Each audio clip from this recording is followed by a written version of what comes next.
truly happy, start comparing yourself with others. Relatives कितना earn कर रहे हैं, दोस्त कितनी फॉरेन ट्रिप पे चला गया, उसके पार्टनर ने उसको क्या गिफ्ट दिया एंड व्हाट नॉट, और अपने अंदर पूरा इंफीरियरिटी कॉम्प्लेक्स जगह। Number 2, keep scrolling your phone and reels.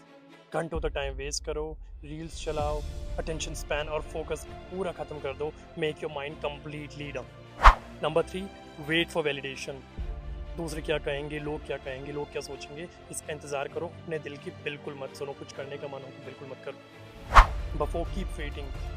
अपनी इच्छाओं के लिए, अपने एम के लिए वेट करते रहो सही समय आने का, जो कभी आने नहीं वाला बाय द वे। अगर ये सब कुछ तुम पहले से कर रहे हो तो मुबारक हो, you are broken and shattered.